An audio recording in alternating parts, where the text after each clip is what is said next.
Welcome to a warming world. A warming world is a dry world where water is the most precious resource, and we're into it. Since 1877, we haven't seen a drought like this. We've got overstocked forests, we've got a Smokey the Bear policy, and Mother Nature has gone wild. This is as bad as it gets. Basically, what happens is after the summer gets going, when the state of Nevada and Arizona and parts of New Mexico and the eastern edge of California, where our deserts are located, after a couple months, 3-4 months, particularly in and around September, October, November, the land is actually heated up so much that it becomes like a big old Forno oven, and the air rises, it's hot, and its outflow is toward the coast of California, the southern coast, and the air all rushes out through the canyons. The Santa Ana mountain range in particular is a known area where these winds predictably come, and they happen right around the time when we're the driest, when fires happen, and when fire happens, these huge outflow winds just fan the fire towards the coast. It just so happens that we now have approximately 18 million people in Southern California, and homes that are built right into the back of the canyons, whether it's in the Santa Ana Mountains, whether it's in the Santa Monica Mountains, whether it's in the Angeles National Forest or the Edge. The entire basin is enshrouded with mountains, and the outflow winds create devastating fires. And we have seen last year and in 2007 and in 2003 the vicious ferocity of Mother Nature when she rears her head. Basically, when wildfire sets in, there is no solid predictor that the whole wall of fire is going to move uniformly across a valley or through a forest or up a hill. We do know fire is hugely unpredictable.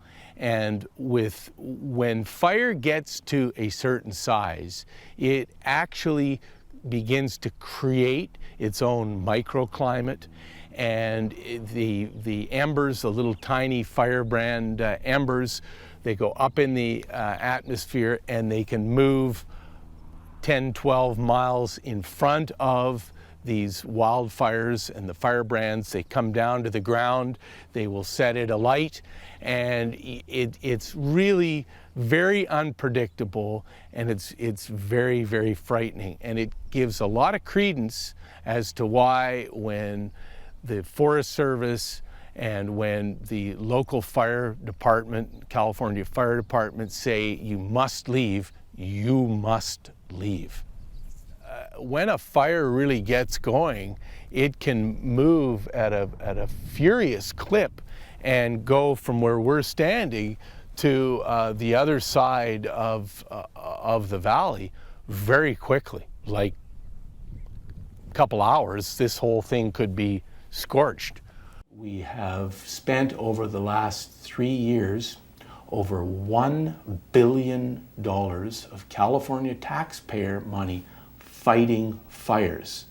That doesn't include any of the billion plus the Forest Service spent last year in California fighting fires, and it doesn't include any of the human loss nor any of the building and structure loss, which would be into the billions of dollars. We have to get smart. The state has a very good emergency service and state program that is doing its best. I'm not sure being reactive anymore is the solution. I think for the first time that we need to consider becoming proactive. We know we have a fire season. And incidentally, with climate change over the last 3-4 years, we used to have a fire season that officially kicked off in April, sometimes in May, it varies. And by November, December, the fire season for the year would be over. We are now into a 12-month-a-year fire season. Fire is very real. Fire is very predictable. We know what the outcome is. We just have to try and take this bull by the horns and protect our community. Well, we certainly have to be very careful in a number of ways. We can't afford to have a campfire and walk away from it. When you're having a campfire, when you're allowed to have a campfire, in many cases there are bans on all open fires, but when there are not bans and you have a campfire, you must put that campfire completely to bed. There can be no smoldering, no heat. We cannot drop any cigarette butts or cigar stubs out our window or leave it anywhere if you're in a little park. We have to be very careful with that. We also have to make sure that our cars are maintained and our exhaust and muffler systems aren't dragging along the road. They can shoot a spark, and roadside that an ignition can happen and a fire can take off very quickly.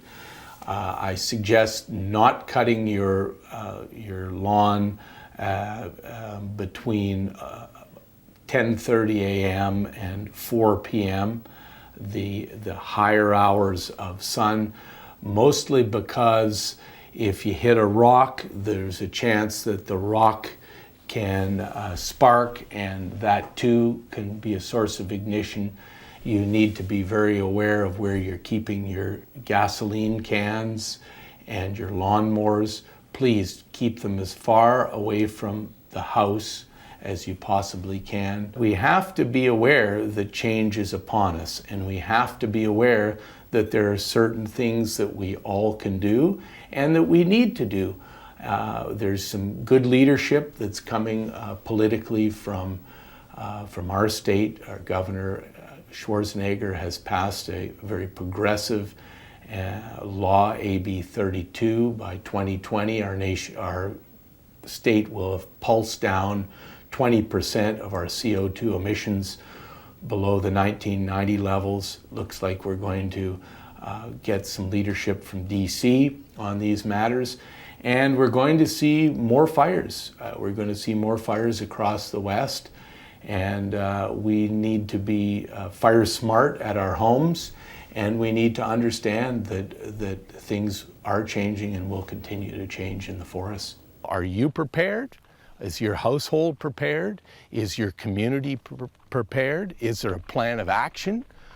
It's very important that you take it upon yourself and you ask your respective communities what the plan is. And you got to have a plan for your home and for your kids. You've got to be able to evacuate. We're coming into very dry conditions, a long, hot summer ahead, and fire is going to rear up its ugly head. We cannot be careless. If you smoke cigarettes or cigars or pipe tobacco or anything else, for goodness sakes, don't leave any of your butts or your ashes outside in the wild, because it just takes one spark and then a gust of wind and everything almost immediately will take off. Around your homes, you want to be very careful. You want to trim any vegetation that could be over top or near your roof. You want to make sure that any gasoline cans for your lawnmower or your mini bike or your golf cart are way, way away from, as far as you can, away from your house, at least 100 feet, preferably more. You want to not cut your grass at the height of the day. The lawnmower can pick up a rock quickly, shoot it, a spark can fly, and before you know it, you can have a little ember or an ignition source, and with wind, that's a problem. You want to, any dead vegetation or branches, you want to remove from your land and around your house. You do not want to be planting eucalyptus or any non-native vegetation. Eucalypts are highly fire prone. They spit fire, they promote fire, they will set not only, God forbid, your home on fire, but your neighbor's home, because when they catch on fire, they will actually spit a fireball in front of them or behind them. You got to be careful. We're entering into our third consecutive year of drought. Our water supply is being significantly impinged. The governor has had to turn the tap off to a number of farmers who will not be able to grow approximately $2.8 billion worth of crops this year. That's not good. That's not good for the state. That's not good for the people. That's not good for the markets, because ostensibly that means that less supply, price will go up. We hope that doesn't happen, but it's very real. The air quality was so poor in Los Angeles and the Los Angeles basin because when fire happens, the particulates are so fine, they're about the diameter of a human hair, that we breathe, they easily enter our lungs and then easily enter our bloodstream, and people who have respiratory problems have to remain inside. They can't exercise. They have a very difficult time to go outside to even breathe. Southern California has approximately 300,000 homes that are on the urban wildland interface, and it is a continuing problem of how to protect those homeowners. Should homeowners be allowed to build right into nature, and should taxpayers have to pay for the fire services to come in to protect those homes? Look at all these homesteads, even right behind us here, that are beautifully nestled and treed, but when fire does come in here, we've got a real situation, because those gentlemen farmsteads, as they were, will be taken right out.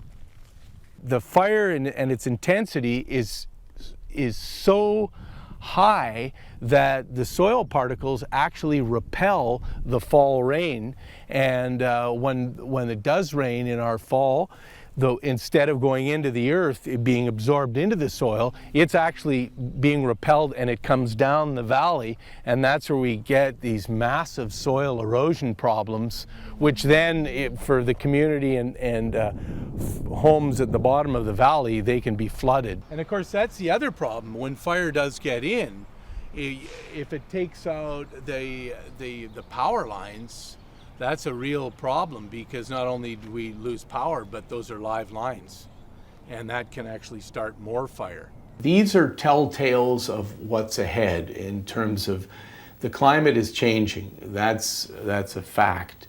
Part of that is it's drier. Part of that is that there's going to be more fires. The real concern is, how can we secure enough water for the eighth mightiest economy and the 38 million of us who live here? That is a state matter. The governor has been very vocal in Sacramento. He has a plan of action. The houses are preventing the new reservoirs from being secured. That's something that we have to deal with. We live in a fire forest. It's dry and it's going to burn. And we have homes, hundreds of thousands of homes, that are backed up into canyons and that are around these forests. That's a very real problem and challenge, And it's not going to go away. As a matter of fact, I think, unfortunately, we're going to see more issues come to a head in the next couple of years than we have ever seen. We have a water system that was designed for approximately 20 million people. It is maxed now, we're almost 40 million. So we've got a water issue. A monster wildfire could move right into the downtown area. By all indicators right now, coming into the third consecutive year of drought in California, and Southern California more specifically, the indicators are that it's going to be another very hot, dry, fire-laden summer. So all of these conditions are indicating that we're in for another dilly of a fire summer, which means that, again, we can't control nature, but we can be careful in our actions, and we can't be careless. And it's really important that you take it upon yourself to start to disseminate and pass the information not only to your family, not only to your neighbors, but your community. And that way we can get a grassroots action happening from the ground and moving towards the sky, and everybody can get involved. Each of us have a role to play here. Each of us need to have a plan. Each of us can do our part. And I think everybody would agree that if everybody does a few things differently towards making a better plan and a planet, that we all will win. I think that the time is now. I think that we know what is coming. We know that we don't have enough water. We know that the fires are vicious. And I think we all need to work together here. I think as we have done before, and we always will do, we'll come through these times.